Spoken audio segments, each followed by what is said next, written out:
Review Board number 1 public meeting of May 9th, 2013 is called to order. Please refrain from talking amongst yourselves and please turn off or put on vibrate all cell phones at this time. If you need to talk, please leave the meeting room. Anyone who wishes to speak, including applicants, is asked to completely fill out one of the speaker cards provided at the table by the front door and submit it to staff. You will be called to present a case or speak on a specific item as desired. Anyone who wishes to be re-noticed about a project, if the project is returned for redesign, must completely fill out one of the postcards provided at the table by the front door and submit it to staff to receive notice of subsequent meetings. Current Design Review Board agendas are available online at www.ci.glendale.ca.us. A handout describing the procedures of the meeting, possible board decisions, and Design Review Board appeals is available at the table by the front door. Please note that all appeals must be filed within 15 calendar days of the Design Review Board decision date. The chairperson may reorder agenda items at his discretion. In terms of a roll call, Board Member Ellis is absent. Board Member Herman is also absent. Board Member Insua? Here. Board Member Palmer? Here. Chairman Simonian? Present. The report regarding posting of the agenda. The agenda was posted on the bulletin board outside City Hall at or before 5 p.m. on May 1st, 2013. Oral communications discussion is limited to items not a part of this agenda. I have no oral communication cards. Chairman Simonian, I don't believe you do. Nope, we don't have any oral communication cards as well. All right, thank you. All right, well, welcome. Our first case is 1-PDR-1303869, and Ms. Asp is our case planner. Actually, there's been a request made to take Reshuffle. the items out of order, yes. Okay. And if the board is amenable to it, the request involves putting the item number 2 on tonight's agenda first, which would be a single-family addition at 3527 Foresta Street. I don't think there's any objection on that end. And then, okay, so on that note, the first case will be 1-PDR-1303699, and Mr. Baxter will be the case planner. Yes, Mr. Chair, members of the board. This case is a single-family addition, 499 square feet to a 499 square foot addition to a 2,217 square foot single-story house, single-family house, of course, located at the corner of Foresta Street and Rebecca Avenue. The addition is to add a dining room, bedroom, bathroom, and closets. The existing architecture, colors, materials are to match the existing. Briefly, in terms of the neighborhood survey, the project is a compatible size. The lot size actually is larger than most in the neighborhood, but in terms of setbacks, house size for a ratio number of stories, the house falls within the range as well as the average. In terms of site planning, mass and scale, and design, staff really didn't have any problems with it. We felt it was a good design that matches everything out there. They're trying to improve a little bit on what they do have, so we were recommending approval, and we have no conditions proposed. And that is my presentation. Mr. Chair, I believe that this project is in keeping with a good, modest addition, and I would recommend that we don't even need to open it if you're amenable to it and be able to vote directly on it. I agree. I've looked at it and the plans, and I don't have any issues with it. Okay. Then we'll proceed under that judgment. All right, then do we have a motion? I'll move to approve. Okay, Ms. Palmer. A second? And we have a second by Mr. Insua. Yes. Okay. And roll call. Mr. Insua? Yes. Ms. Palmer? Yes. And Mr. Slomani? Yes. Okay, that'd be 3-0 approved.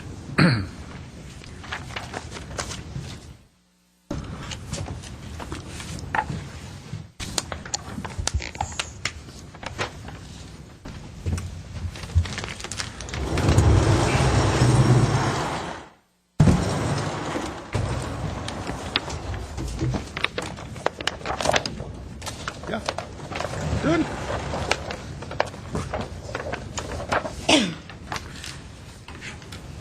Thank you.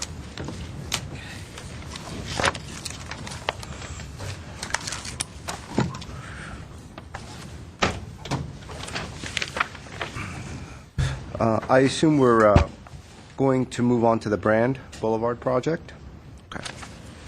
Then we'll just proceed on that note. Our next project then will be 1-PDR-130-3869. Ms. Asp, please take it away. Thank you, members of the Design Review Board. This project involves the remodel of the Alan Gwen Chevrolet vehicle dealership. It's on a 2.7-acre site, zoned CA, Commercial Auto, at 1400 South Brand Boulevard, which is located at the southeast corner of Brand Boulevard and Los Feliz Road. Surrounding uses to the dealership include other vehicle dealerships. There's Mazda across the street to the west, Subaru to the north, and a mix of commercial, medical, and service uses to the east and south. The main goal of this project is to eliminate obsolete service buildings and add space to the existing building for a more prominent new car showroom. An additional component of the project is to update the appearance of the existing building consistent with General Motors Chevrolet dealership's corporate design program, which proposes a contemporary building design. As far as site planning goes, the project includes demolition of about 11,000 square feet of obsolete service bay buildings to make room for a new 3,200 square foot car showroom just to the south of the existing showroom. Directly in front of that new showroom will be a new raised vehicle display area to display or showcase a limited number of new cars. And just to the south of all of this is an expansion of the existing vehicle display parking area, which gets increased at the corner of Brand and Laurel Street. A new 12-foot CMU wall is proposed at the back of this display lot and blocks the view of an existing 25,000 square foot service bay building with one level of structured parking. New code-required landscaping, including trees, is provided for the vehicle display area. It includes a mix of ground cover, shrubs, a combination of king palm and pygmy date palms, running parallel to the sidewalk in landscape strips along South Brand Boulevard and Laurel Street in planters in front of the new raised vehicle display area. As far as mass and scale goes, the project site doesn't significantly change as a result of this project. The site's existing buildings are predominantly single-story and essentially run parallel to Brand. The new showroom building continues the dealership's simple rectilinear form. It's a simple mass with large rectangular windows, window openings at three sides of the building, which gives the showroom a sense of transparency. The mass and scale of existing development along South Brand Boulevard varies. Older buildings are generally low scale, 1 and 2 stories, and some of the newer automobile dealerships are generally larger, although this varies significantly from dealership to dealership. However, this proposal is much less massive than recently proposed and completed dealerships in the area. In regards to design and detailing, the new showroom will be faced with aluminum composite panels in different finishes and colors. The existing showroom will retain its expansive display windows. Its long horizontal fascia will be clad with these new aluminum panels, making it taller than the current condition.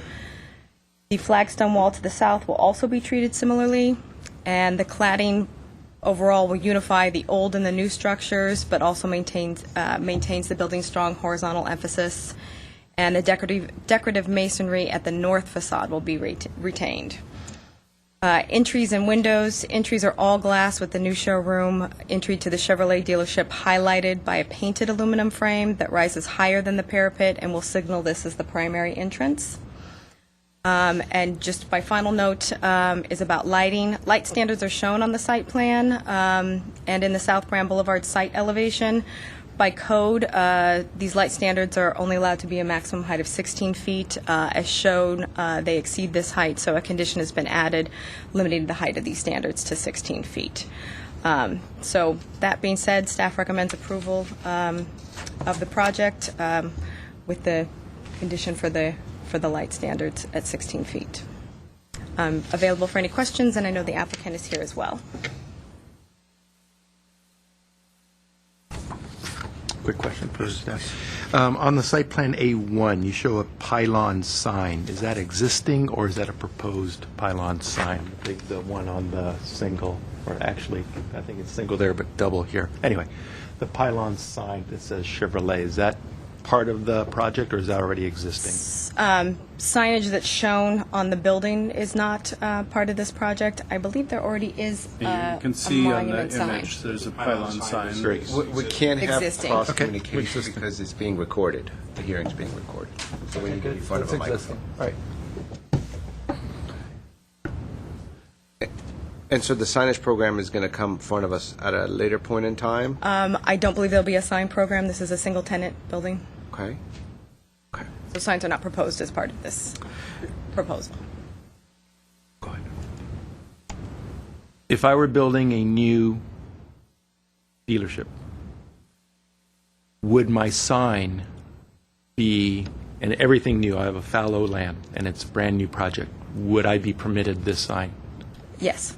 The one on the tall pylon? On the type line, yes. Okay, sure? Okay, good. Okay, because a lot of cities are migrating away from these tall pylons, whether it be a gas station, whether it be dealerships, and they're doing more, integrated design and stuff. So, but this would be permitted as a new project Correct. today? When South Brand Boulevard was recently rezoned to the commercial auto uses, they considered signs as part of that for the auto dealerships and made sure that a number of the signs that are existing along South Brand would be conforming with the new height, which I believe is somewhere in the 57-foot range. Okay, but my question is, just for me, if it was a site that had nothing on it right now, and I'm developing a brand-new dealership, You could propose that accessory ground sign. that sign right there Correct. would be permitted? Correct. Okay. While we're on signs, if these signs are permitted, once it's built, what about just putting up large signs against the building, whether they're painted, they're on? Are they allowed to do as much as they want? They are not allowed to do as much as they want, and I apologize, I don't have my code in front of me. But they, for longer frontages, they get 2 wall signs. There's some provisions for temporary banners that they have to come in and pull a permit for, but those are very limited. And so there's the new car showroom, which is depicted with the blue sign, blue color. That building is going to be new. Is there any other buildings besides that are new, that are No. being proposed? No. And when we're looking at A-1.1, the tenant office off of Glendale Avenue, at the terminus of the parking area, it says not part of project. Is that part of the dealership, but it's not being renovated? If it's on the Glendale side, not part. It's one of the adjacent eastern uses, which it might be the medical office building that's not associated with Chevy. Actually, it's this building right here, Yes. one in from the corner of Los Feliz. That is a car audio installation, I see. independent business And it has its own parking on the north side or something, or whatever. on the other side of I that see. wall. So Correct. it's not even part of the property, really? It's part of the property, but it's not linked. It's rented out. Yeah, they're sharing the parking I or see. whatever. It's another tenant that's subleasing or leasing a portion of it. I see. But no work's being done on that facade? No. Okay. And in addition to, you mentioned that some new CMU walls were being proposed on Laurel Street. Not on Laurel Street, just behind the vehicle display. Okay. New vehicle display. So this is the existing new car vehicle display. Yes. These are the service bay buildings that are proposed to be demolished. So this space becomes this space, and this is the new CMU wall along the back of the vehicle display lot. And then the existing wall off of Laurel Street, is being continued, or a new wall is coming off? This wall is actually a 25,000 square foot service building. This area, or is this a wall, or is this going to be? This is not a wall. This is landscape planters, Okay. and this is all to be on display for new cars. And so the service bays are being demolished, and then we have the new wall really going in right along there. I see. Correct. And the material on that, is that on the material board? The CMU wall? Uh-huh. No. Okay. Is it plain, or did you say decorative? Yeah, I believe it's just a plain CMU wall. There's existing decorative masonry on the north facade facing Los Feliz that stays, and then there's no visual relationship between that wall and the new wall. Do we have any more questions for staff? Nope. Okay, I don't have any speaker cards for this project, so whoever's going to speak on behalf of applicant, come up, introduce yourself, and then afterwards, or you could give staff your speaker card. Welcome. Thank you. My name is Howard Shermer. I'm the contractor and the applicant on this particular project. The General Motors design intent was very straightforward and particular about colors and textures and all of that. So we were in a situation where we had to design to comply to General Motors' intent and also fulfill the needs of the dealership in the way of having more new car display area. In answer to the question about the CMU wall, it's going to be painted, and it's the color is specified in the plan. There again, that comes under the General Motors design intent. So, if you have any questions about the design, I'm sure we can answer them. But this is a long-standing family-owned business in the city of Glendale, and we're very excited to bring everything up to date and be an attractive portion of South Grand. Is the architect here? Yes. Is he going to speak as well? If there's any reason to. I mean, we don't really have a presentation, more or less here to answer questions if that's necessary. Do we have any questions for the general contractor? Thank you. Thank you.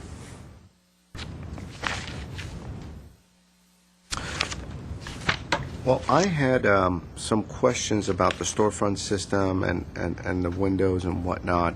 Would I direct those at you or the architect? Welcome. Introduce yourself before you speak. Daniel Lawrence, I'm the architect.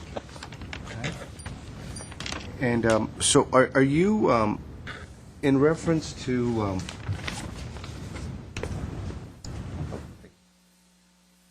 this area, this existing building, are you going to replace the existing storefront system in that area? No, it's existing, it's going to remain. Existing to remain. Right. And what color is that storefront system? Natural aluminum. Natural aluminum.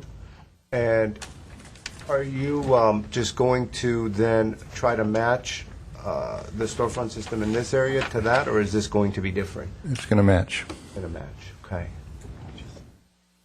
And where we're giving the, there's two colors, the light gray and the white, that are on the material board, the top portions. Which portions, as you know, where is this going to occur at? The light gray is paint, and then the silvery color is all the metallic finishes. So there's a few areas that are painted. Some existing plaster is going to be painted white. And then, so if we have the clear anodized aluminum, and then we have the silver metallic. The clear anodized is the majority of the facade, and then the silver metallic is just around that element, the blue element. Okay. Has some detailing in the bright silver. I see. So the clear anodized aluminum is the overall material Right. that's going to be on the facade. That's the predominant material. Right. And then the silver metallic just accrues around the blue. And then what about the brushed aluminum? Where does that occur? That's some of the white areas. There's not very much of the white that I remember. Do you remember how much there is? White aluminum? The white. Yes. Introduce yourself again. I'm Howard Shermer, I'm the contractor. Yes. This is a model of that entry element, Okay. and it shows this is the only place where the brushed aluminum appears in the overall design. I see. Okay. The other silver is this color, which is similar. So it's a little confusing because we have grays and silvers. So, But there's a white. And then white. but there's a white color, and the white color is the paint color where we have stucco or masonry walls that come up against the cladding. I see. Okay. Okay. Well, that certainly clears it up. Thank you. I hope so. Yes, Ms. Palmer. You're through? Yes, I am through. A question on the paving stone, is that a particular pattern? Is this paving stone just to show texture, or is that going to be the color? That's going to be the color, and it will be a particular pattern. Do we have a pattern picked out, or, I mean, there are many patterns, and some are more busy than others. I just Come to the wondered if microphone. that was, I'm sorry, if I may, I'm Howard Shermer again. That is actually, it's a tile type pattern. It's a rectangular, either a 16-inch or an that's 18-inch what I'm tile. asking. Okay, thank you. And that's going to be that raised display area. Yes. Okay. And also, sorry, you and might as also well just the stay up area here. immediately behind the new showroom. Okay. And then how are cars going to come into that new car delivery and the display area? Well, there's large sliding doors in the back side facing east.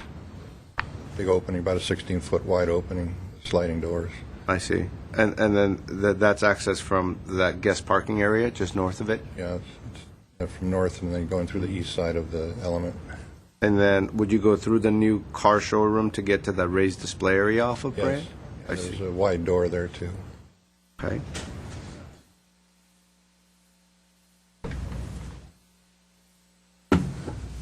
Mr. Insud, do we have questions? Sure, just for clarification, it appears, if I'm reading the photograph correctly, and I'm looking at your sheet A1, and I'm looking at your rendering correctly, that, in fact, you are replacing that pylon sign with this new design. So you currently have this super-duper tall pylon sign, That's been replaced already. and it's going to be with this rendering. That sign is there now. Got it. Good. So this is already gone? It's gone. That's existing. Okay, so that's what threw me, because I was looking at that picture and I was looking at your thing. I go, well, wait a minute. So, yes, okay, good. No questions. And so, as the storefront system that's depicted in your color elevations, where they're showed as the dark anodized color or the dark black color, Just shadow. the shadow, I see.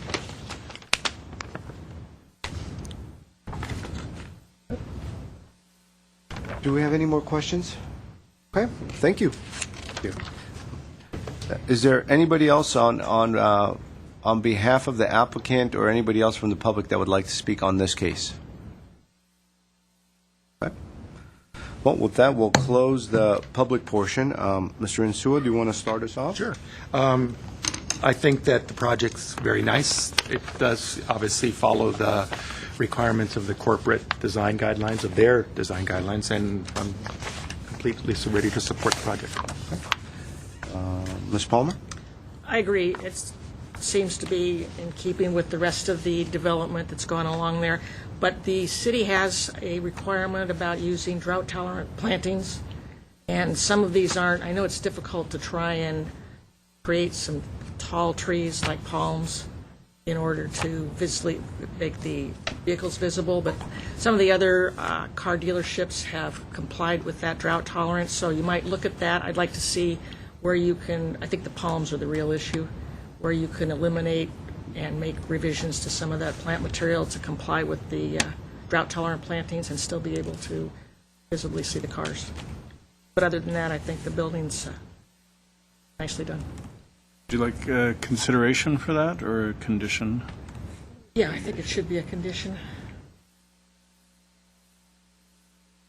there's There's a large planners. list that they can go through and come up with something that works with their design.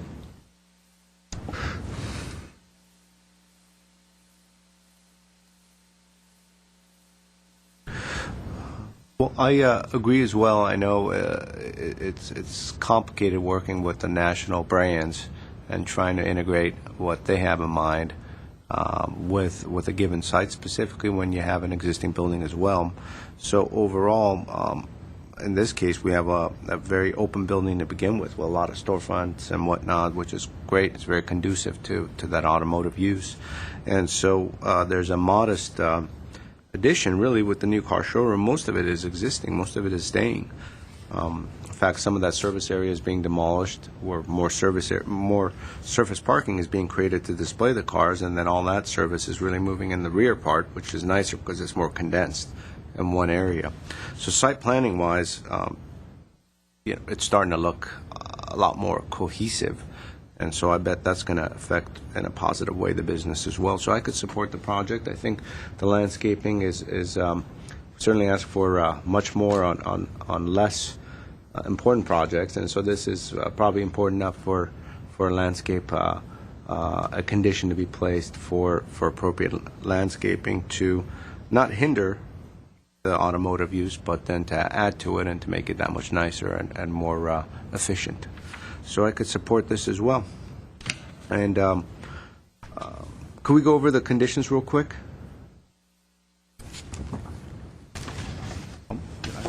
Okay.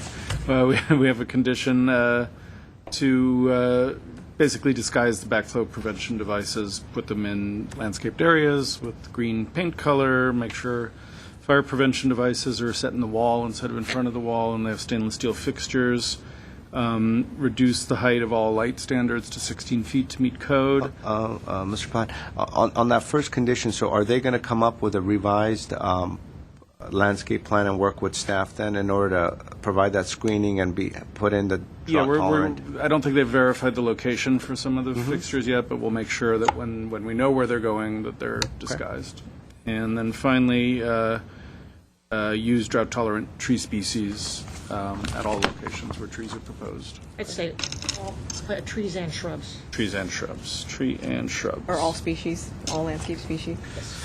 Okay. Because there's a lot of planners as well. Okay. I'd like to make a motion to approve the project with the conditions as stated. I will second that. And roll call, Board Member Insua, Yes. Board Member Palmer, Yes. Chairperson Simonian. Yes. Thank you. Our next project and the last project is 1-PDR-121-7955 at 463-465 Salem Street. And Mr. Baxter is the case planner, and he's walking in, so his timing is perfect. So we'll give him a moment to get settled, and start right away.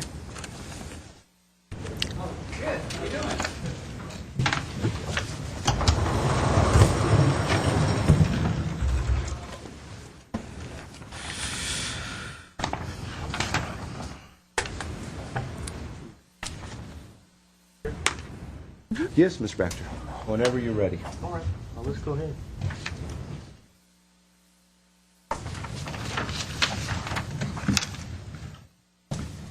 All right, sir, our members of the board, our next case is located at 463 Salem. Case number PDR 121-79558. Proposal is for a 10-unit apartment building located at that site. The project initially begins by demolishing two single-family homes on two lots, 463 and 465 Salem, and then constructing the three-story, 10-unit apartment building. If we look at our plans, and hopefully you received all these, we have our site, and this is our basement plan, or garage plan, landscape and irrigation. Then our floor plans, second, third. So we have our first, second, third, and the roof plan. our elevations, we have some perspectives, material boards, we have 3 of them here. And here's some photographs of the neighborhood area for you, if you want to look at that. And you can see from the location map, the general area, it's over here, West Glendale. It's between Pacific and Columbus. So it's basically directly west of us here. Thank you. So we looked at the overall categories that we want to look at for site planning. Well, let me back up. This is in a multifamily zone, R1650. The lot normally would be developed at 8 units for the square footage of the property. But because of the frontage, there's a width of 100 feet, so they're allowed to increase it by 2 more units, as long as they provide some additional open space in the front, which they have done right here. This is a cutout area here that you can see. You can see it over here also on the landscape plan, up here in that southeast corner of the property. You can also, if you look in your perspectives, you can see it here, you can see it here. That's that setback area there. That's setback. It's an additional square footage, a little over 1,000 square feet of cannot put anything in it to obtain that extra 2 units. But that's not common area, though. It's not calculated in a common area. No, that's their additional open space. They have other areas for common open space. Very good. So, okay, that's that square footage, because it's in the frontage, would not count in the common area requirement. Good question. I think you can actually count some of it if you want to. The addition, I'll look in the code, but I believe you can also count it. But it's not. It is separate. But it's not counted in this project. In this case, it is not All counted. that matters, this project. Yeah, it is not counted in this project. It is a separate, distinct square footage. I do know that for a fact. As far as the site planning goes, the planning staff reviewed the lot coverage, relationship to the street, the additional and common open space, which we touched a bit about. We did have some concerns as far as the common open space. We feel that based on this interpretation that hopefully you received in your packets, there is we just felt that these were not meeting the intent of the common open space areas, because they're basically here. These would be the common Those little niches. Yes. Initially, they showed a walkway articulating through raised planters, but the applicant, and I had talked about this when I came out with a condition for the change. He said, I can make it work, and he gave me a plan. He said, I can show you how it looks right here. He did not submit them here, but I have a small plan showing that he can make it. We still have the condition, though, that we're maybe not as comfortable that this really meets that intent of a common open space, but we'll leave that up to the board. Inspector, Yes. that matter that you were just referring to, where there's a drawing present, Yes. but that's not up or hasn't been submitted, that specifically is in reference to providing depth to the planters Yes, sir. to accommodate large trees? No. Okay. In this code interpretation that we have, or zoning interpretation, for common open space, the concept was to put the planters right down so that this becomes a more usable area, as opposed to traditional 2 and 3 foot high planters, Okay. in which you have a walkway, if you will, through here only. It's just basically a walkway with landscaping. And the idea for a common open space, this almost meets a better concept of what common open space is. So, because you have a flatter, larger area, but more usable other than just a walkway. So it's just our interpretation. I see. So in other words, the planters as depicted are higher than On what, this plan, yes. I have the other plan right here. I can which show is you. lower, the planters? They get all the way down to practically curb height. And then in this scenario, how did the applicant address giving the adequate depth for the tree be planted on the deck? He's sinking, I have the plan right there, he's sinking the deck there, he breaks it. So are the lower planters in this other plan sunken? Yeah, the areas that are going to be the common open air areas, it's going to be sunk down, the planter areas. The bottom. These are sunk into the parking Yeah, structure. yes, yeah, let me just show you. Okay. The applicant who drew them more than qualified to show you, but he had some section views here.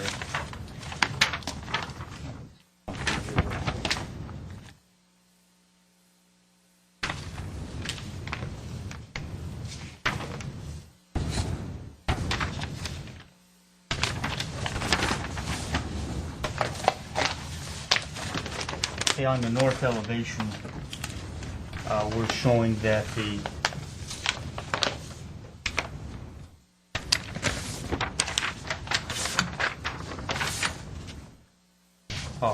this is an example here. That would be, this is east, but you can see from the north right there what he's doing right there.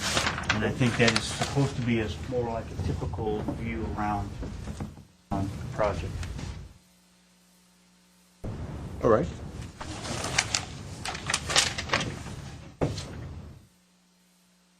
As far as landscaping goes, this is the one concern that staff had was up here. We're just a little bit, we want to make sure that whatever planting, landscape planting is in this area here, since you cannot raise earth that much, they are placing utility vault here, electrical vault, and it's right underneath this area. We want to make sure whatever earth they have, that they're going to put trees there, that those trees have enough depth to actually grow, not just be on the roof of a electrical vault. We have, as far as the walls, the applicants are showing walls here with a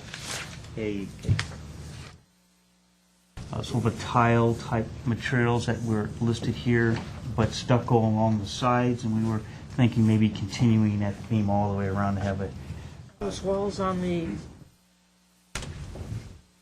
board? Let's see, I'm not sure whether he has those here on the board or not. But it's called out someplace? It is called, yes, it is called out. Baxter, do we have any building sections? Yes, we do. I can break all those out, as a matter of fact, if you want to. I didn't know how much you want, but I have those like this. Let me go through this real quick, Very good. then we can break those out.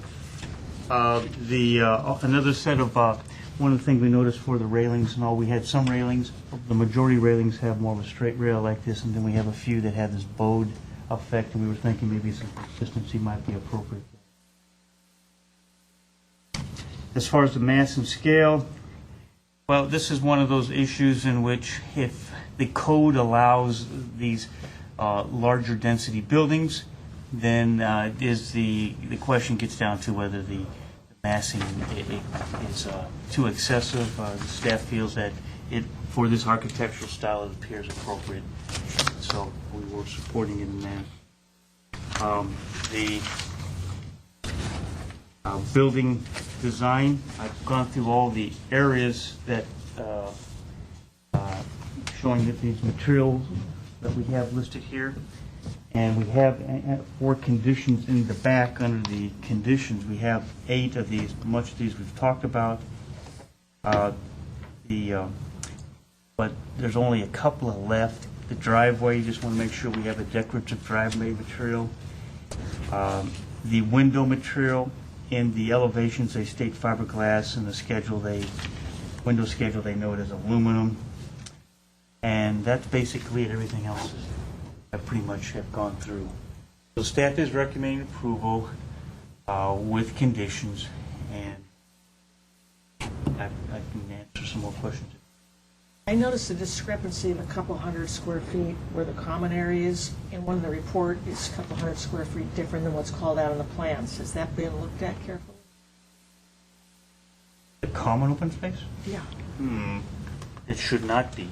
Well, I was just Okay, looking. that's fair. That's fair. They call out 2,472 in the plan, and Okay. the report somewhere called out 2,280. Well, hang on, I can find that. So I just, Yes. In the site planning, it says 2280. but I'm looking on the, Yes, you are. That's a good point. I will look. Anyway, at this point, what I'll do is I'll check it's just that. something to check. Yeah, it's a very good. I'll check it right now. Do this real quick. I'll do that. I will check the there other questions from you? Are you, any more questions, Ms. Palmer? No, that was just, Do you have any questions, Mr. Insua? for staff? I'm debating in my own mind whether I should just let the presentation occur Okay. and then answer my questions, or just sort of like read something that we got in our package. I think we all got the interpretation of common areas. So let me just ask a question. The staff is recommending approval of the project, and the common area has been something that I'm sure you have been discussing and working with the applicant and looking at this project probably for quite some time now.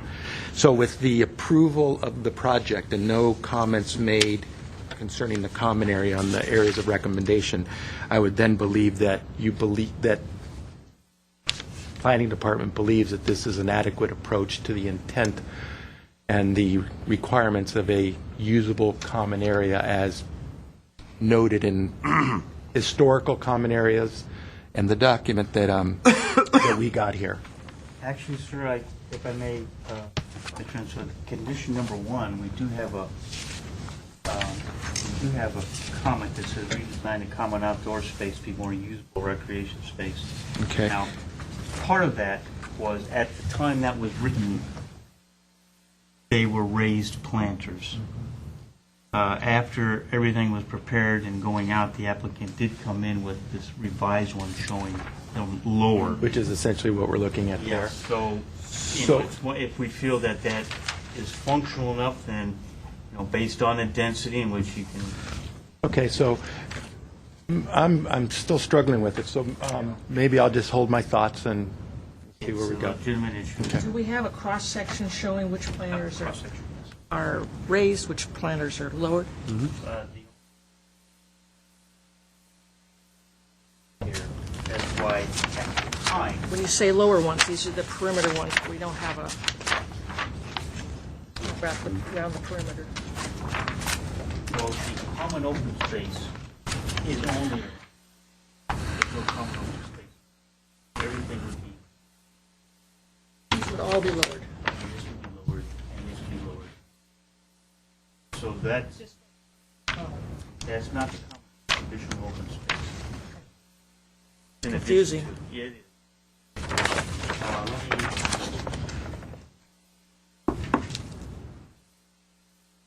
This right here.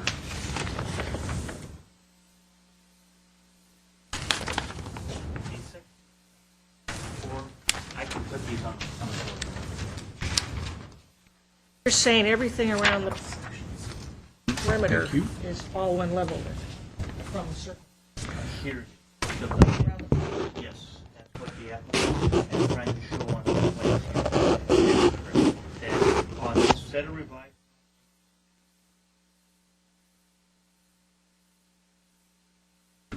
That they're showing that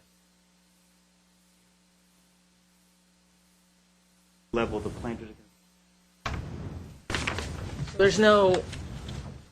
Got it. Okay. all right. Now I want to get your landscape.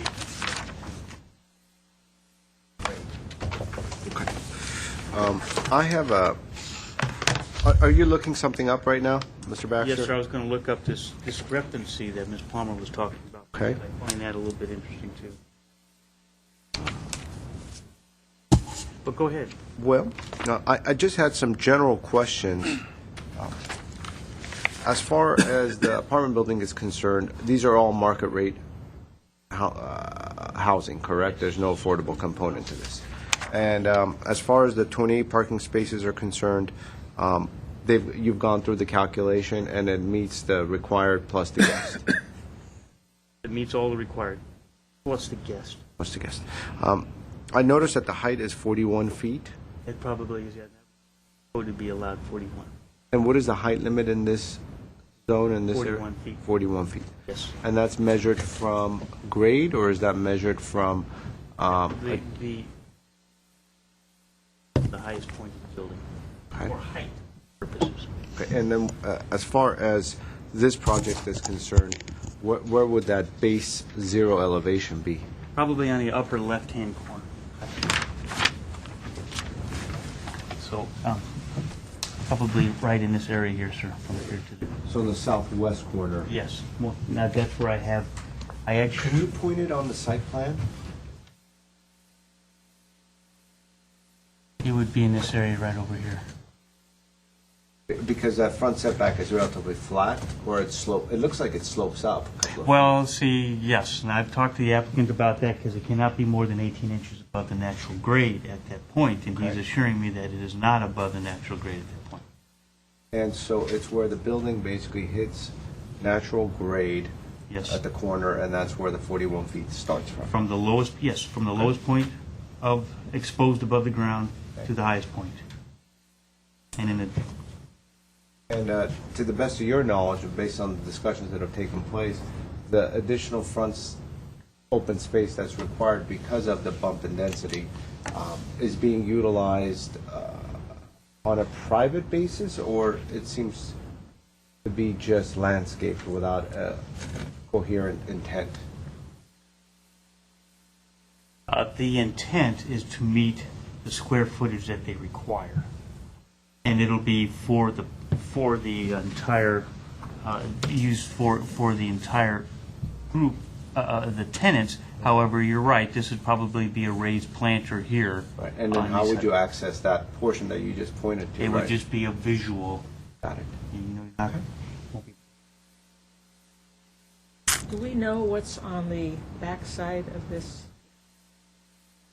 north elevation? yes, ma'am, the north elevation should be, So I meant, what's the, oh, what's There's behind a it? single-family house, you can see in the photograph here, a single-family house and a multifamily building.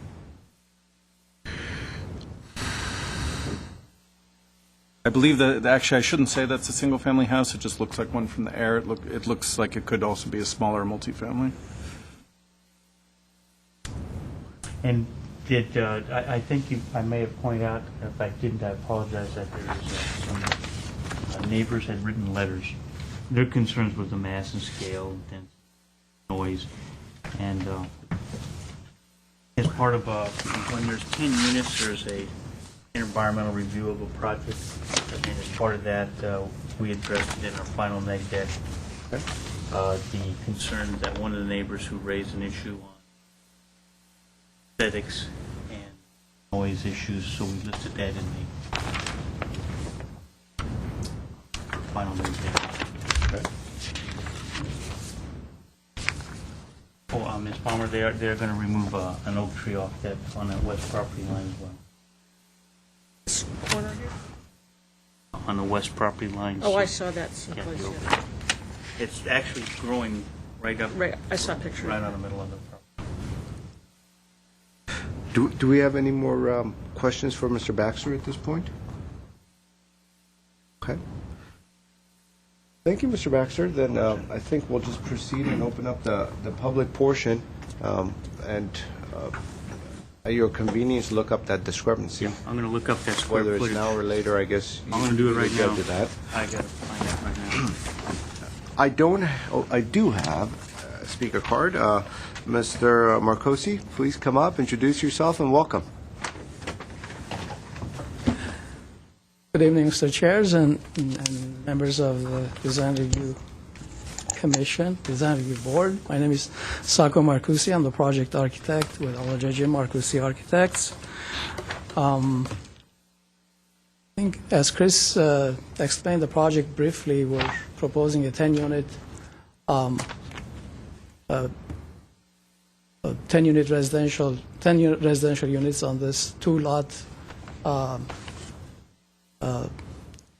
which currently is occupied by single-family homes on each one of them.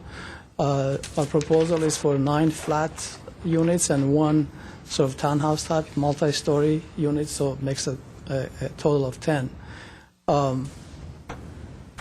In terms of design, basically it's an amalgamation of sort of some Spanish and some Mediterranean elements that is put together that you see around in Southern California a lot, this type of building.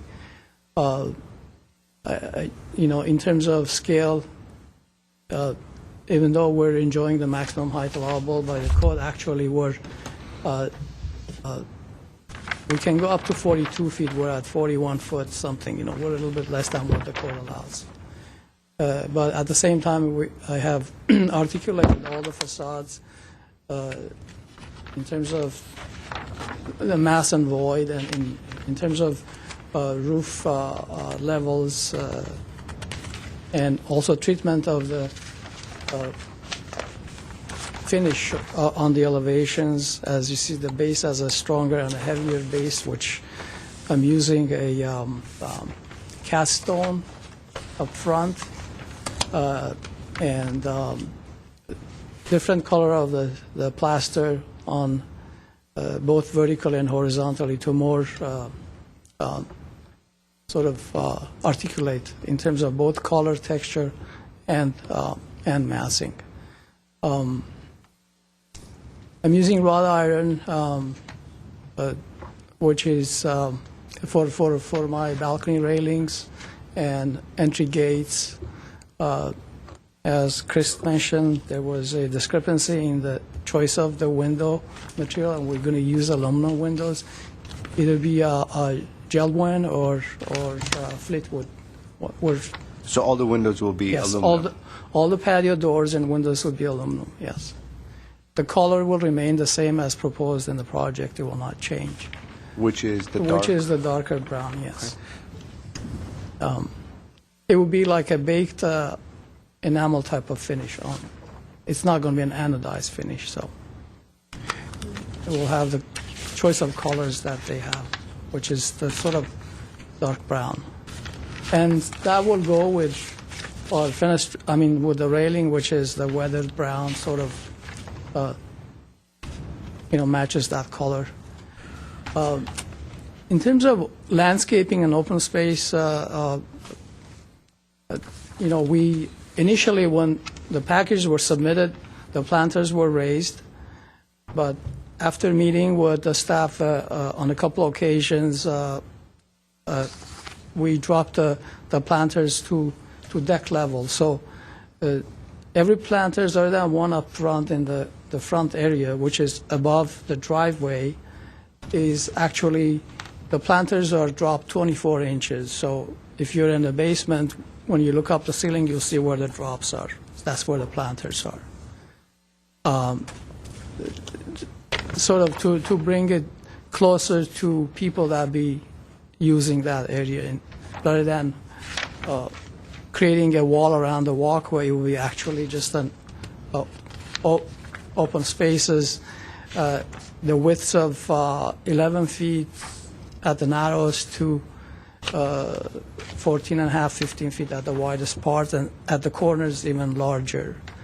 In this open spaces where the landscaping is dropped, I'm proposing seating areas and some water features as suggested in one of the recommendations of the code, how to treat the open spaces. As you noticed on my analysis, my open space requirements are delineated to be on the outer edges of the building, but in reality, truly, the most usable space will be where I have, in the middle of the project, up front, where I have the trellis elements. I have an area where people can sit. I have an area where they can barbecue. I have a huge water feature up front with a trombe seating around it, and with mature trees that hopefully will grow. So that will become more of a hub of the other parts, and behind the building where actually I'm meeting the required open space. That'll be more of a passive type of an activity where maybe a couple can sit at a corner and have a conversation, or just walking around the project, be able to use those spaces.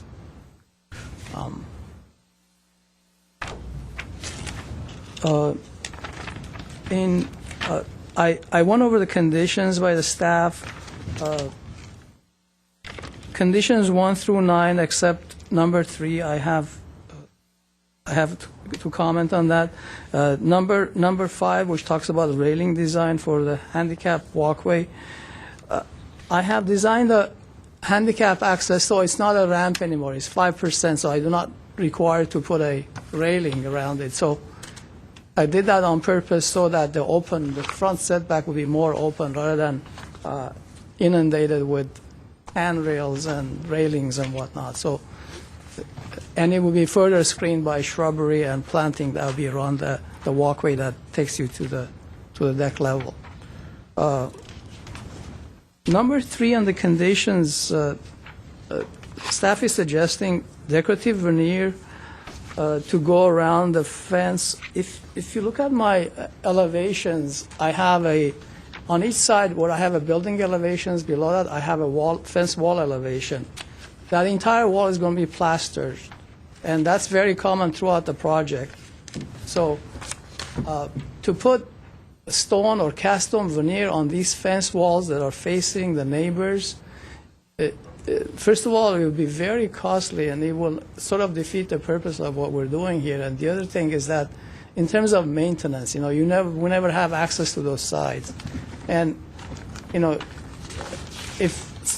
if something falls off or, it happens. So it will become a maintenance issue, and also the cost, it will become a sort of almost, to just put all that veneer all around the fence wall, which I probably have in excess of, I'd say, about 400 linear feet times the height, an average height of 6 feet, about 2,500 square feet of that I could spend that on the project where it's most visible and more usable to the occupants. Can we just clarify, you'll be stuccoing both sides of the wall, and will there be a cap on the top of the wall? Yeah, there'll be a cap on the top, and there'll be stuccoing both sides of the wall, and an open rail on top of that wall. And these walls will go all the way to the grade. It will not stop at the deck, unlike some project we see where they have a deck and everything below the deck is bare concrete. No, these walls will go all the way to the grade. Where there's a gap between the deck and the dirt adjacent to it, it would be sort of a filler wall. If it's shallow enough, it would just be plaster. But if it's deeper, it will be furred out and plaster to go to the grade.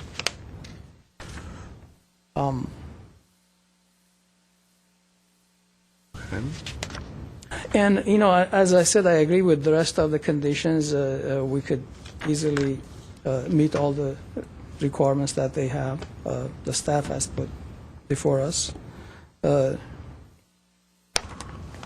if you have any specific questions. Is there a minimum height to the garage ceiling? Yes, the minimum height where it's the accessible area of the garage has to have a minimum height of 8 feet 2 inches, but the rest of the area we could go to 7 feet. So, but yours measures almost 10 feet. I'm just concerned for a way to lower the height of the building. Well, the 10 feet, keep in mind that we have mechanical ventilation and a lot of drainage that you cannot avoid the slope. We have to maintain some minimum slope for our drainage. So for that reason, usually I keep the ceilings as high as possible, provided that regardless of what I do to the podium, garage podium, I cannot raise it any further than where it is, or I cannot lower it, rather, because I have a ramp with maximum slope that gets me to the basement, and with that establishes sort of where my height is and where my finishes are. So the whole thing is 10 foot?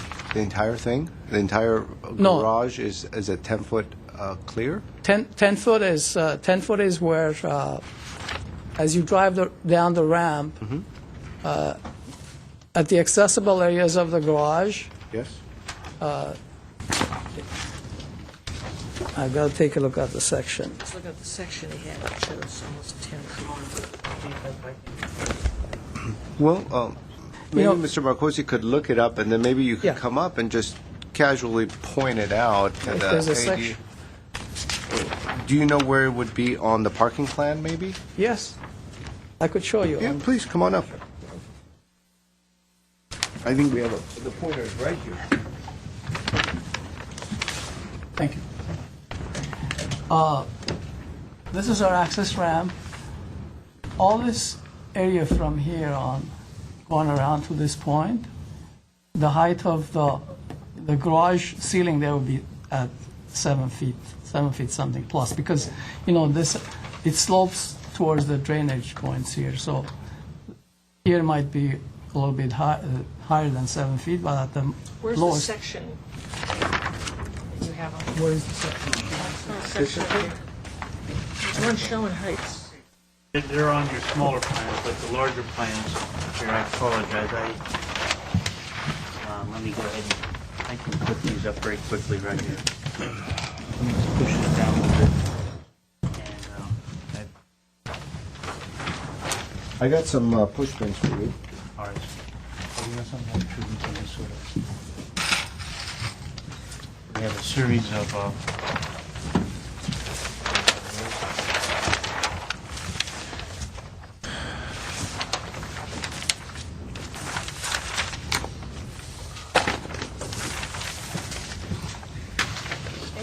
4.3. Here you go.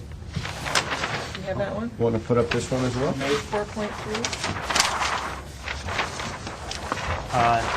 I have all the plans that you have. That's where I'm looking at the section. All right, very good. We'll find that one right now.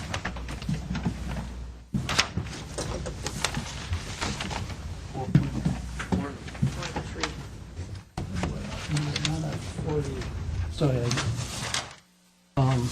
our building height is not at 41. 41 is the elevation at the highest point. This is, 40 and a half actually. Marco, this is at the entry area. 10 feet. Yes, this is And then this 7 something back. yeah, 7 is here. All right, Oh, sorry, I'm sorry. here we have it right here. Well, get out of your way. Sorry. Judy, we have it right here as well. Here's your 4.43.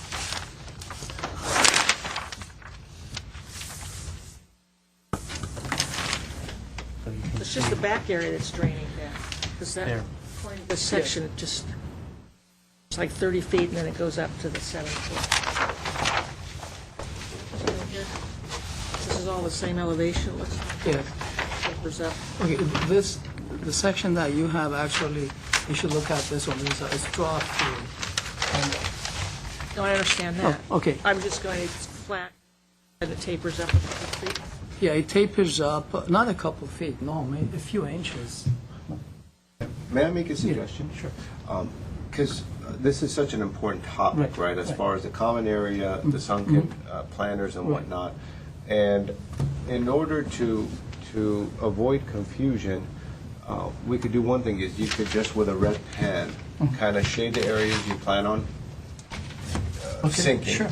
And then kind of dash in on the parking plan where that area Right. is. What about, Yeah. I'll do it with the screen. how about, The screen. Okay, even better. look here, Mr. Marcucci, we also have this too.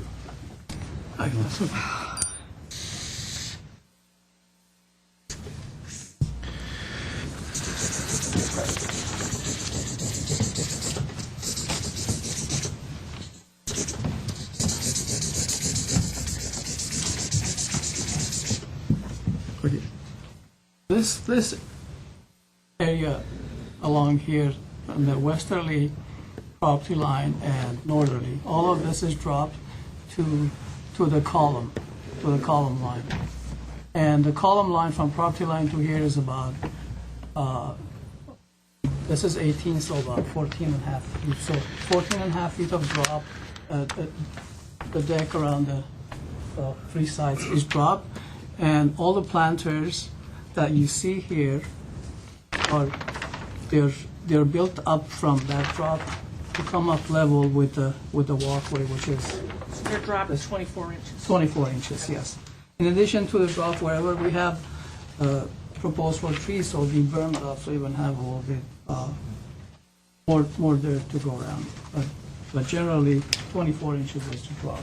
And that entire hatched portion that you, This this area. this area, yes. So this is all ADA compatible. Everything is ADA compatible. And then all these planters that are underneath it are sunken Right. at the same level, give or take, as the walkway. Yeah, that except is- for the curb. We have a curb that goes around the planters to basically to keep Parking lot. to keep water going to the over the walkway. And then, are there any private open spaces along the units in this perimeter Yes. area?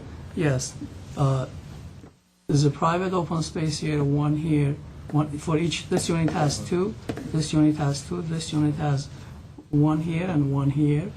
And the townhouse, due to the fact that it has a large deck area on the second level, this is basically left to the common area. I have a water feature here which you can sit around it. I have a trellised area. So this is probably used more commonly in terms of more active area of the project. And where I have water feature here with sitting around here and this corner and this corner here where we have actually, there's some existing trees that will, basically we will utilizing that. And then, what portion of your parking is going to be ADA that you need to, at a This minimum? is, at a minimum, you have to be able to come in, get into the parking stalls and back up. The rest could be lower. And then, this is common as well in this area? This is common. And then, this is just a planter? Yeah, this is But a not planter. sunken or No, sunken? not sunken, no. Due to the fact that It's I under have your to- driveway? Under the driveway, and I have to maintain certain height, so I, Do we have more questions? Do you have the option of, I understand you're sinking that, but where you have the trees, you're going to have 18 inches of soil basically, and even if you mound up, it's not a large area. well, actually, so I could have 24 inches of dirt where we have the trees. But I have a 6-inch curve going around the planters. Okay, but even if you have that, for instance, above the electric vault area, Right. you've got the tall palm trees we have throughout the city, and that's not going to work. So my question is, do you have the option of not only sinking that, but where you have trees, doing a raised planter within the planter? I could do that. I mean, that would solve the problem, I To think, even- where the trees are. To even give it more dirt to, Because Yeah. some of the, yes. by the time you do the trees in, even if you have 24 inches of dirt, the rest of the planter, because there's no room for the roots to go, they go laterally, and eventually you will have protrusions and other plant material won't survive.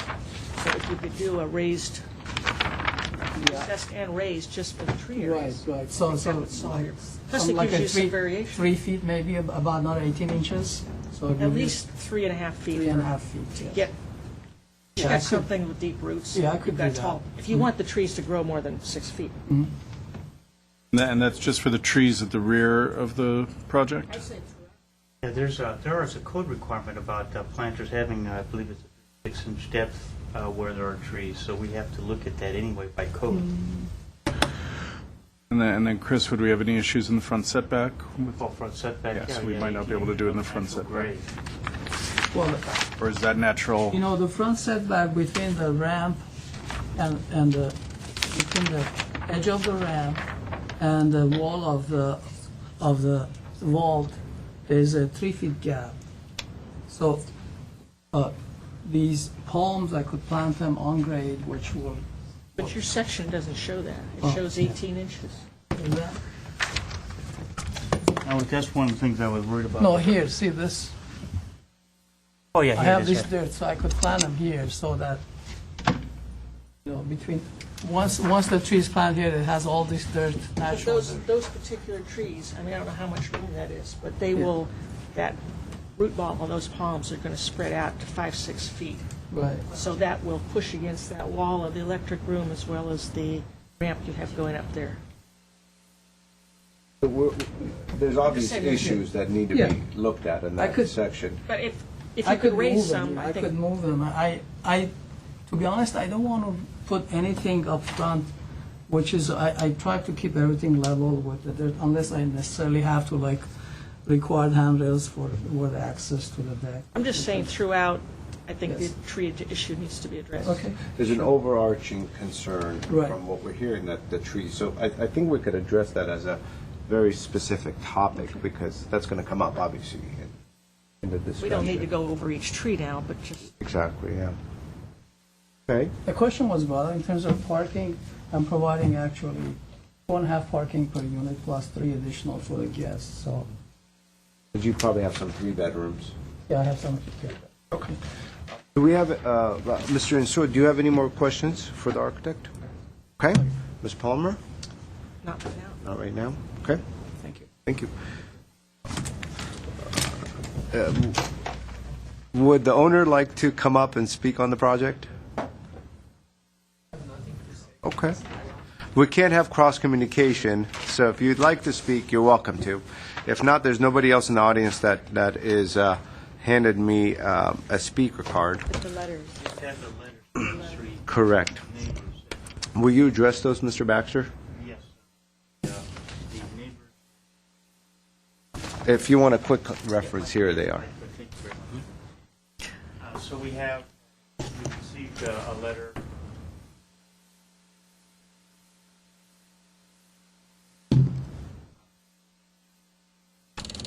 You're going to need to speak into the microphone, Mr. Baxter. I thought I apologized. Let me get Actually- down here close. He's new to this, so. That's probably what it is. You might- I apologize. We received a letter from Mr. Ignacio Zendejas at 212 North Pacific. Sorry. And he has objection to the property. We have another letter from a neighbor in the same area at 459 Salem, so they're right next door. They have some concerns as well with the project. Most of these we're talking about mass and scale, traffic and noise. A lot of the homes, which you noted in the staff report and in the environmental document that we prepared, note that there's many homes in this neighborhood that are relatively smaller, but the way the general plan is designed, eventually this area over time will be increased in density because the code allows it. In fact, the code's allowed a higher density in this area for decades. Back in the 70s, maybe even earlier than that. Before. Yeah, I think even before that. But I did some just real brief review of it. It used to be a 750 zone, which meant 1 unit for every 750 square feet. They called it an R4 zone. And this at high density is 1 per 1320. So you can see it's not Quite quite a bit less dense. quite than a bit what less was dense. allowed back then. Plus parking back in those days was 2 spaces per unit, no guest parking. Here yes, 2 spaces, and now the parking is 2.5 plus guest parking. So it's increased. Amount of parking decreased the amount of density. So that the property across the street to the south is much higher density. The property to the west next to the property is much higher density. So, but anyway, so we have, and then our final applicant, the final neighbor, Ms.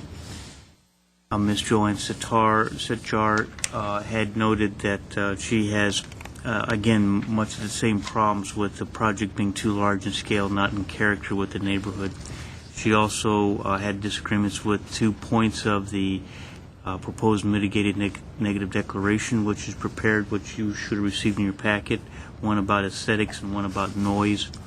The staff has addressed those in our final neg deck, which we've also provided to you, where we feel that the project would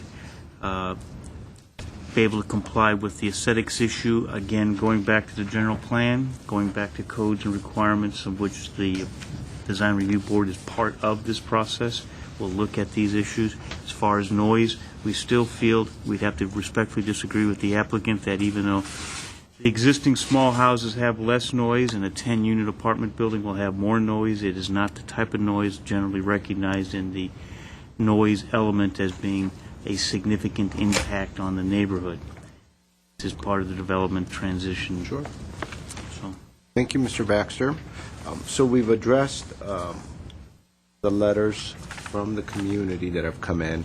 Yes. I'd like to point out that there's nobody here on behalf of the community, so it was nice of them to email something. And on that, we're going to, I assume, close the public portion and start the private portion. Mr. Insua, do you want to start us off? Sure.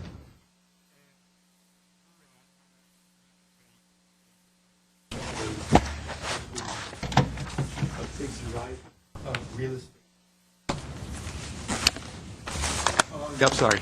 Let me start again. I know it's really, really, really hard to be an architect in these trying financial times because a property has burdens upon it. And one of them is the financial burden to try to get the most that you can from that property. It's a driver. It's got to be. The cost of money is very expensive. So when you look at a piece of property, you got to make sure it pencils out. So I feel for a very talented architectural firm that may have that pressure exerted upon them, or any architectural firm in 2013. It's very challenging. I also think it's extremely challenging to take a site which was once and had single-family residence, and I've been saying it for a long time, and to be able to execute well a higher density project. I rarely see a good one executed well. And when they do come up, we often say to Mr. Platt and to Vilia, please include that into the binder. And a lot of times those projects are very sensitive to those components which I think this project struggles with. And again, I know it's hard to be an architect in these trying times. So having said that, my general impression, or actually let me ask a couple questions. We were told that the windows are aluminum and it looks like they're casement with dual glaze, and they have a divided light element to them. So when you see them, they look like divided lights.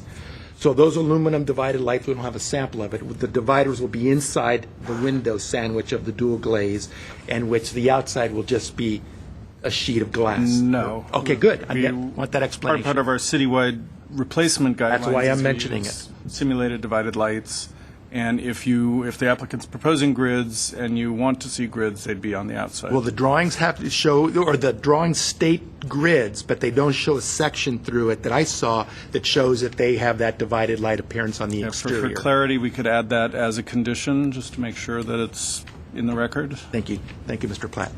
Okay, so that's an important element, because that element is put there for aesthetics, so that it continues to enhance the element and the quality aspects of the project. Many, many, many years ago, we took a tour on some of the homes that were done after they had been approved, and I recall quite clearly a continuing comment was that the quality of windows, or the design quality, not the cost quality necessarily, was really important for that quality of that project, to have those elements that are thoroughly designed through, and certainly doors and windows were one of them. So good that I think that we should put that as part of the items to be either conditioned or put into the design.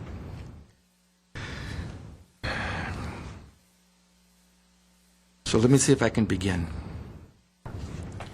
My general impression is consistent with some of the comments that we got from the neighbors, and my general impression from the project, that it struggles with height, vertical elements of design, giving the appearance or enhancing that appearance of vertical height, bulk, scale, and elements of the roof design which appear to be less integrated in the majority of the project, and more like roof hats that are applied to those vertical elements, which I think makes this project struggle.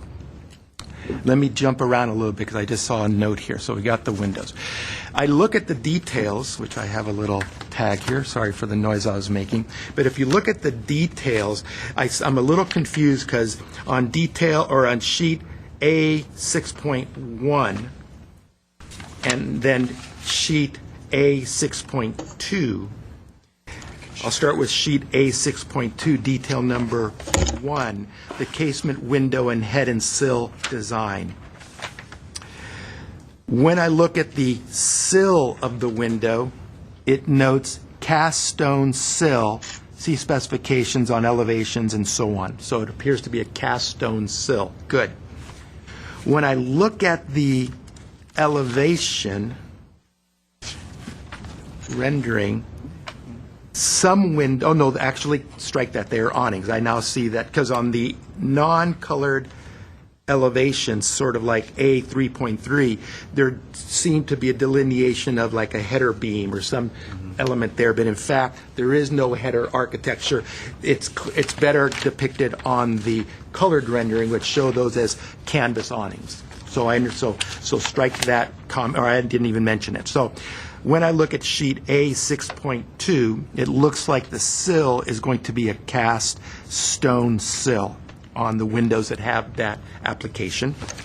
But then when you look on, then when you look on sheet A 6.1, more details, some of the elements that say cast stone belt detail, I see a note here, and I want just for clarity, foam core. So is this product cast on the exterior with foam on the inside, like an ephes or kind of material with foam on the inside, or is it actually stone or a cast stone through and through, as I would guess is being depicted on the windowsill? Yeah, the windowsill looks like a cast stone detail that we're used to seeing, and you're right, and this is something we didn't catch. The belt course looks like it's foam, which is going to be stuccoed over, which is something that we usually don't recommend, and Correct. we look for cast stone detailing. Correct. That's something we didn't catch. So I would recommend, as Mr. Platt is saying, that any elements that are applied to the structure, whether it be the sill or any of these detail elements. Another one is the planter detail on, again, sheet A 6.1, detail number 3. It looks as, and I should have brought my glasses, but it looks as if the cap is the cast stone, or at least it's calling out. So any of these elements that really show a better refinement of materials should be as being suggested as a cast stone product instead of a combination plaster and foam. And that may not happen now that the planters are proposed to be reduced to a curb. Yes, and vice versa. So that's something to discuss. But as Mr. Platt is saying, if there is that kind of application, migrating towards or requesting or requiring, depending on which way people want to go, should be that cast stone and not the foam stucco. Okay. Okay, so we have the divided lights, we have that. Okay, returning to what I see of the building, and my discussion will be based solely upon the architecture, which is what we are, a design review board. But sometimes what you do to a project in elements that may not be visible from the street or the public right-of-way ultimately has a reaction to what that public right-of-way will be. So if I talk about something that may at first appear to be things that you can't see, ultimately they're responding to what could be, what reaction could be occurring to that public right-of-way. Again, my general feeling is that this project is too high, too mass, size, bulk, and that the architecture and the roof, many of the roofs that you see appear to be like hats on them. And again, it's really hard to design something in this type of kind of project. Continues to make it, for me, what this project is challenging with. The architecture, I think, in generally is fine. The overall architectural nature of the architecture, I think, is fine. But I think that it is just struggling with those elements, and now I'll go into some of the details. All right, so when we think of vertical height, okay, what's the math? The adjacent finished grade at the sidewalk is 102.05 on this side and 102.7 or 9 on the top side. So it's a relatively flat site. Our project begins for the finished floor approximately 2 to 3 feet above that height. So we have a project that's now elevated from the adjacent soil that you see it. Okay, so now you're increasing that height. Okay, drainage has to be incorporated. probably, if not the driver for this, is getting your, which these projects always struggle with, getting your front driveway to load from the curb height into a finished floor down into a semi-subterranean parking structure. That ramp angle is an engineering thing that cannot be exceeded, and these projects always struggle with that, and that's why podiums get elevated as little as possible, but yet nevertheless have to be elevated so that the mathematics work to make the car fit in there. That's why these projects for me always struggle. So, mathematic-wise, the finished floor height, or the floor where the person is walking on that first unit, is 104.75. The floor height in which the second floor walks at is 114.75, so 10 feet. Okay, that's not necessarily needed. It's a want. We want higher ceilings wherever possible. That's great. That brings us to a 9-foot floor-to-ceiling height? More or less, depending on the joist. Often newer projects are using engineered wood, which have a smaller profile, but definitely finished floor to finished floor, it is 10 feet, and then, like you said, Mr. Platt, where you get it. But let's presume it's one foot to get the structure in, so you got 9-foot finished floor heights. Okay, that's not necessarily a need, but a want. I have no quarrel with 9-foot ceiling heights, but does the whole second floor need to be 9-foot ceiling heights? Can you adjust? Can you play with that? It may cost money, because to get those different floor heights costs money, but that's not us. We're design review. But that impact now is, okay, we got a top plate to finished floor height of the first floor, 10 feet. Okay, let's go to the second floor. From second to third, again another 10 feet. Continuing to push vertical on a project that I believe, when you look at it, struggles vertical. Then we go to the second floor, or the third floor, second plate height, where the roof is then going to be mounted on. That's again another 10 feet. So from the first floor, when you're walking, to the floor plate, we have a total of 30 feet. Okay? On a site that's relatively small and narrow. And then you got the roof peak to 140. So you add another 6 feet to the roof peak up here, to the roof peak. So here's your plate, you got another 6 feet. You know, you got to get the roof to work in this architecture. You can't slope it anymore. You got to get that slope in. But it's struggling with too much, I think, of this integration. Okay. I think so. Mathematically, I think the project is pushing that height too much. And forgive me for getting long-winded, but it's a challenging project, and I want them to be successful. I really do.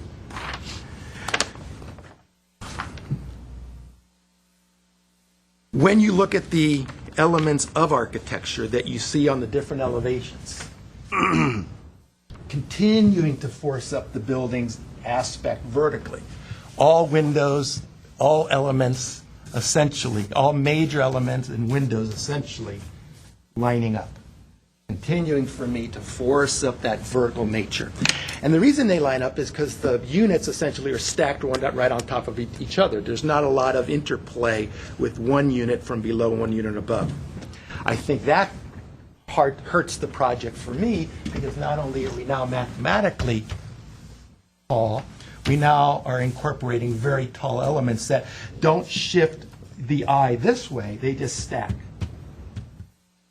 And again, that continues for me to force that height, both mathematically and visually.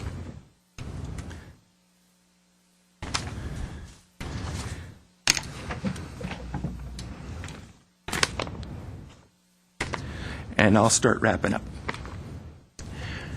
In our package that we received at home, they incorporated what they title here from the city document, interpretation, explanation, city ordinance concerning the outdoor space. And I'll paraphrase very quickly. Common outdoor space, minimum common outdoor space, and it gives a mathematical requirement of that common outdoor space. And per my calculations, quickly, this project would need somewhere around 2,000 square feet of common outdoor space. Okay? And I'll get to interpretation because they talk about it. They talk about what percentage of that needs to be minimum surface area flat. They talk about adjacent planters. They talk about things and so on. They even say over the last 15 years, developers have complied with this requirement in a variety of ways, and consistency as to the interpretation, so on and so forth, has been problematic and designated as common space that may not have met the intent of the ordinance. Meaning, for the last 15 years, this is a document that was issued by the city of Glendale, is that the sum of parts is not necessarily complying with the intent of the ordinance. It is important to look at a key provision of the code and what they mean. And they talk about what they want and what is driven. Second page. There needs to be ample room for seating and other possible amenities, such as children's play areas, barbecues, pools, etc. Again, the goal is to provide space that the residents of the complex can meet and play. Areas composed mainly of planters do not meet this criteria. Okay? And in conclusion, the intent of the common outdoor space is to provide usable amenity on a lot or site as a recreation space. Planners need to review the site landscaping plans to see that the developer clearly is meeting the spirit and the intent of the three provisions as listed above. Should there be questions on any individual case, consult the zoning administrator for solutions. And this was the principal planner, Howard, a while back ago. So when I read this as an architect, and I know it's incredibly challenging as I started my statement to make projects successful, but this project doesn't come close to meeting the intent of this common area. And why I said that is because when you think of the common area, both in what's being described, when you think of the common area that you would see that are successful for a development of this type, successful projects that we've seen in the past clearly delineate common areas in which the use of that common area is clearly understood for all parties. It's a natural area to gather, meet, and play. To try to describe this project as that common area, it struggles, in my opinion. The project currently has 30 bedrooms. If we multiply 30 bedrooms times 3 people, on the average, that's low. So every bedroom is going to have one person. We know it's going to be a higher density because they're parents, they're kids with sharing bedrooms and so on. But at the low end, we have added 90 persons at the low end to this project. Can you imagine 90 people trying to live within this high-density project and really utilize a common area in its design intent? I think it'd be highly unlikely that that could ever happen. It's only 30 is the number. It's 30 bedrooms, one person per bedroom. Forgive me, my math is wrong. That's correct. So 30 persons, my mistake. But my point is still there that it's a high-density project. I think the common area should be explored better as identified in the intent. So forgive me for my math. I was trying to combine a couple different things. So I think the common area struggles. And the common area, integrating a better common area is going to affect the architecture because you may need to massage units that are currently now stacked. There may be more play with units going in and out to make a better common area actually function. And just to, if I can throw in on that note, the first condition regarding the common areas was written in the staff report before we received the drawings showing that the planters had been removed around the perimeter and sunken down. Yep. So it's staff's belief now that the project does meet the common area requirement and the interpretation of the zoning code. Okay. Recognizing, yes, sometime you're not going to play a game of touch football on some of those common areas. But Okay. Yeah, but I disagree. Okay, I just I want to disagree. know on staff's level. Yeah, when you look at and a problem I see, and I'll start wrapping up. When you look at another problem that I think this project is challenged with, you see it on sheet A 1.1, you see it again on A 2.1, and you see it again on sheet 2.2. That from the ground floor all the way up to the second floor and all the way to the third floor, the bulk of the access to these units are single corridors, either single-loaded or double-loaded corridors. I don't think that's very conducive for the quality of life. And again, when I'm thinking about this project, ultimately how it affects the architecture, I believe that the quality of life in this project, in the areas I discussed, struggle. And for me, it struggles because those mathematical challenges and to try to get as many units as possible in this development. So I think this project is struggling where I don't think I could support it in its current submittal. Thank you, Mr. Insua. Sorry for being so long. Ms. Palmer? Without belaboring that, I agree with the comments, and I disagree with staff's comment that designates enough common area. We're just talking on the technical level of our I know, but interpretation of the code. So. I think it's, in the spirit of common space, I agree with what was said regarding that. Also, I think there's a lot of vertical elements that I'm also considering the housing on the perimeters.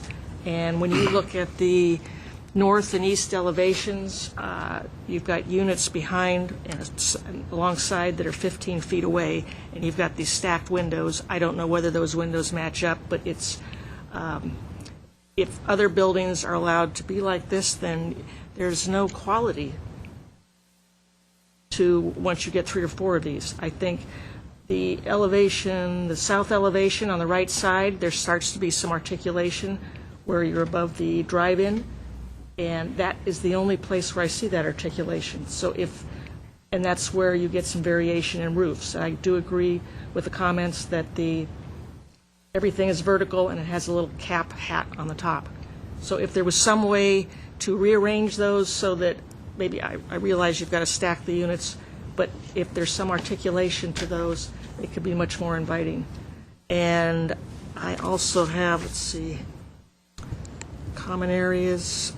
And even looking on the floor plan for the common areas, the geometric pattern around the perimeter is just a walk that's meandering. There's no collection areas basically except for that front entry.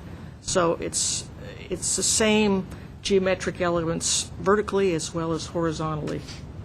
So I just think it needs to be looked at, and maybe something more on the turn of the south elevation right side to get some more interest into that. And as our discussion regarding the height of the planters, I think that really needs to be looked into for the trees. Ms. Palmer, is this a project that you think through some conditions you could move towards approving? Or are you more on Mr. Insua's kind of mindset? I think in order to improve it, it's going to change the whole appearance. If you change the common area spaces, which I think need to be changed, that starts to change the building. And, I mean, if staff could review that, but I think it's going to change a lot of things.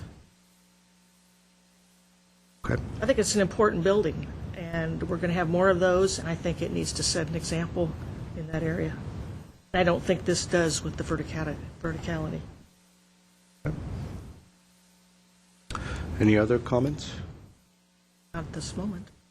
Well, as the chairman, I always get to go last, and I get the benefit of gauging, I guess, which way the board is leaning in scenarios. And I've certainly worked with Insua and Ms. Palmer for a long time, and that's why I asked that question to Ms. Palmer to get an idea of her direction and her mindset in the building.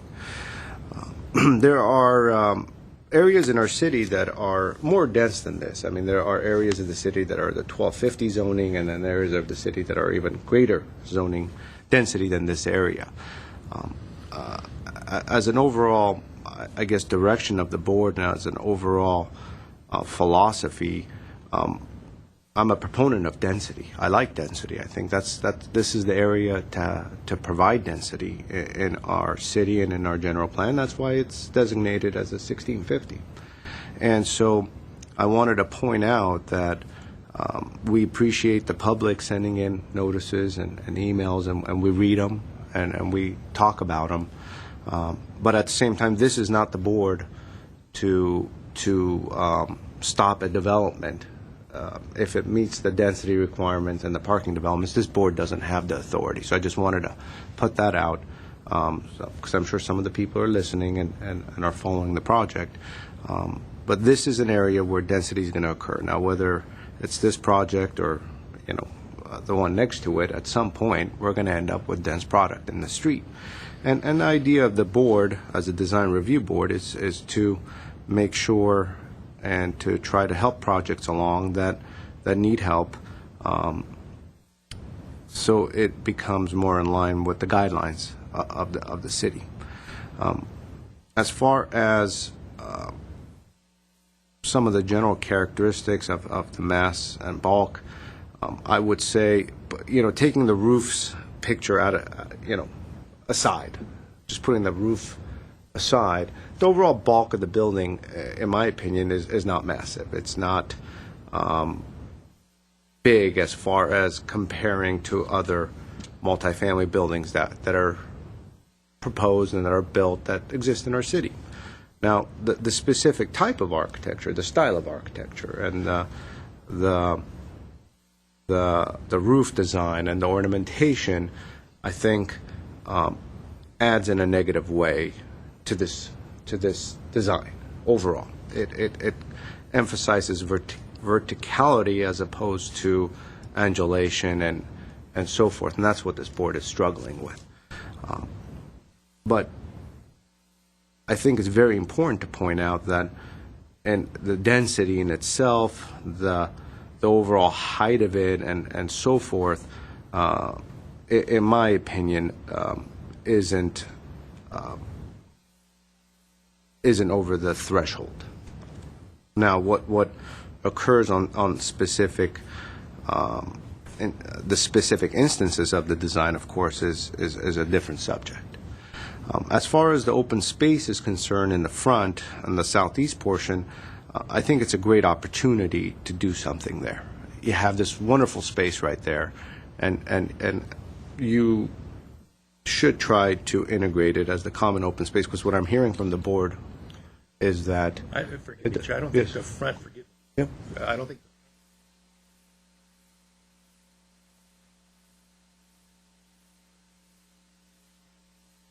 Yeah. Forgive me, sir. Yeah. And this is what's interesting. Oh. You were turned off. Now you're turned on. But as Mr. Insua was pointing out, there are differences in opinion as well as far as how that is laid out. Now, overall, I think this project needs certainly quite a bit of clarification as far as where the planners go, how the planners are going to be redesigned, how the walkways are going to be redesigned. There's opportunities to integrate private patio areas, if not private per se, but access from the living areas in that perimeter areas. I am wondering if this is one of those projects where we ask for some additional information, which I think has been provided, but for the architect and staff to revisit those specific portions and then to come back addressing the overall common area, circulation, and so forth. So I wouldn't go as far as, what I'm wondering is, we shouldn't just say redesign, we should perhaps, what's the term that we've used in the past where we ask for additional information? Typically, the board can request an item be continued Okay. for additional information clarification. Right. Because But that's- in what I'm thinking is there needs to be coherent thought put into these common areas, how these planners are integrated, how deep are they, where the trees are going to go, where that common area amenities are going to go. All that is just being sketched right now on the board, and I believe that that's enough for me to perhaps ask for a continuation if the board thinks it's necessary, or if the board thinks it's appropriate for the architect to work out these items and come back. Now, that would be if your colleagues agreed to that. It sounds like your colleagues are looking at this as more of a return for redesign with significant changes to some of the massing and verticality, window patterns, along with the common area issues. Which is a different Yeah, issue you altogether. do have those Right. two options, and I think discussing is great. Well, I don't think that the additional information is, I mean, we do need additional information, but I think it needs more than that. I think these architects are talented enough. They've done many buildings to come back with something addressing our concerns. And I think trying to address the common areas and the building and the verticality, in every instance we've had this situation, it's been sent back for redesign. I don't like doing that, but that's where I'm going. Mr. Insua? I concur. Okay. Does anybody want to take a look at the conditions that have been presented at this point? Yeah, we could run down what we have so far, and then we'll carry those forward into the discussions, whichever way you guys decide to vote. Want me to go, Chris, or you? If you don't mind, please. I'll go ahead then. I know I'm leaving. We do have the condition about redesigning the outdoor space to be more, we'll rewrite this condition ultimately, because while we do think it may meet the zoning code interpretation, clearly the board wants to have more active, usable spaces than is currently proposed. The second condition that staff proposed about the vault area also plays into getting more information about the depth of all planters on the project and making sure that the landscaping is appropriate to the depth of those planters. We'll be striking, I believe, condition number 3, because the applicant, if the board, I don't think the board talked about this, if the board is satisfied that all the external walls will be plastered and have a capstone on them, that meets your overall goals. We did not discuss the metal railing design, there are 2 proposals throughout the project with some straight railings and some rounded railings. That's something we can work out with the applicant to come up with a consistent approach there.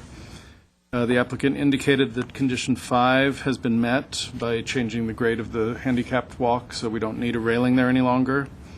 We did not talk about the driveway material, but we'll make sure that that's part of the any design that comes back to us. The applicant clarified the window material, which will be aluminum with a dark brown powder finish coat.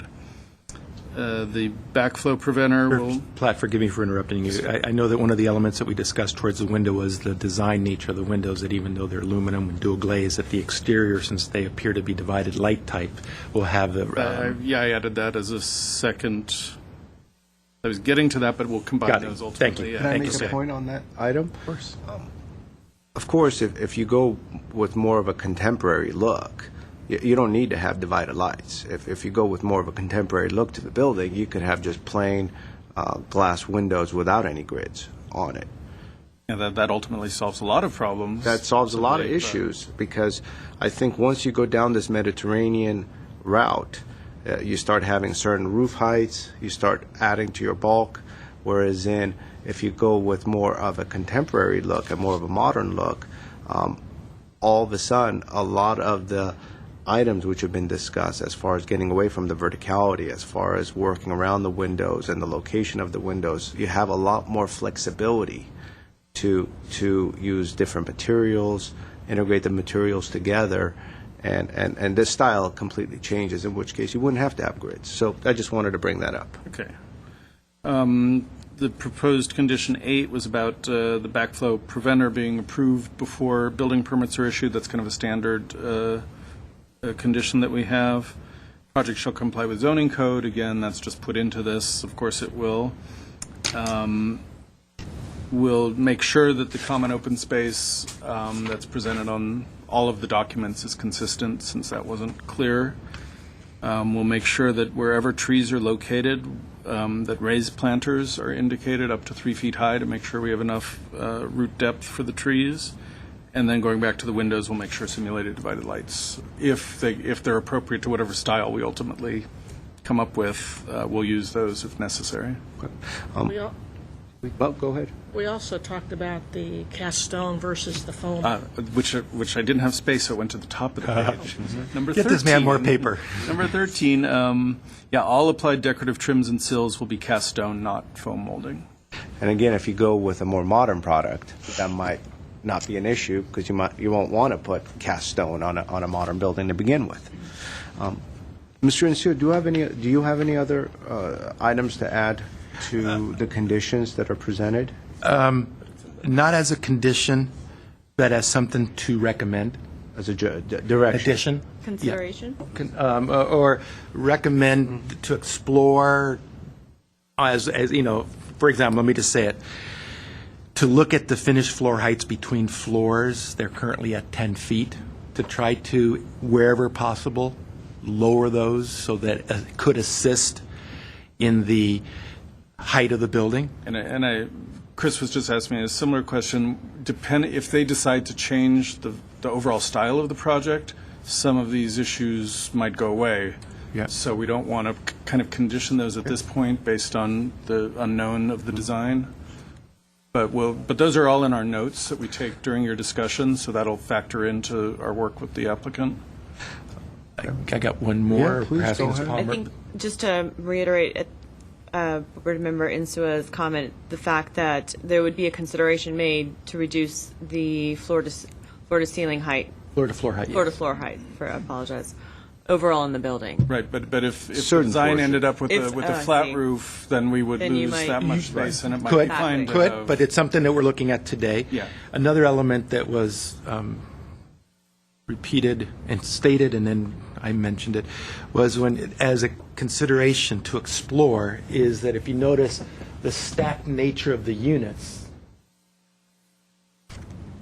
lend themselves so that windows and elements go straight up and down, matching all the way up, which I think continues to reinforce the appearance of a very vertical building, to perhaps explore not stacking one unit identical to the unit above where possible, Yeah, or you where can already designed. see if there were two paired windows at the top floor instead of that would It- start it- moving in that direction. Yeah, it kind of helps. Right now, it's just, boom, straight up the building. And again, it's kind of style dependent, but we'll have all of these notes for our work.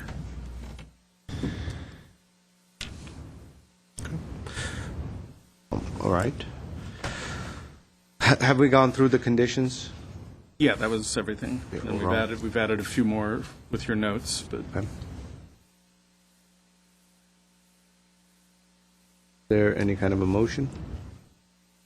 I'll move to send back for redesign based on the conditions presented. Okay, I'll second. turn for redesign with conditions, and we have a second by Mr. Insua. Okay, roll call, Mr. Insua, Yes. Ms. Palmer, Yes. and Mr. Simonian. Yes. Return for redesign with conditions. We don't have any other items on our list, but we do have design review board minutes to approve. Oh, wait, Yes. did our, oh, well, well, you could come up for a second and let me explain why. I didn't ask for the rebuttal because there were no speakers that brought up anything to the contrary as to what was being presented. Right. But overall, if you want to take a minute or two and talk about general direction, which I'm being told is no, I would have been open for that. But protocol is protocol. So I think at this point, the hearing is over. The public portion is closed. And we got to move on, but afterwards you could speak with staff and get direction overall as to how to proceed. Thank you. So we have the design review board minutes that need to be approved, and we have no other items on our agenda at this point. Yeah, so these would be the minutes from April the 11th, and all 5 board members were present. So I would move to approve. Okay? I Second. have a motion to approve the minutes made by Board Member Palmer, a second by Board Member Insua. Board Member Palmer? Yes. Board Member Insua? Yes. Ian?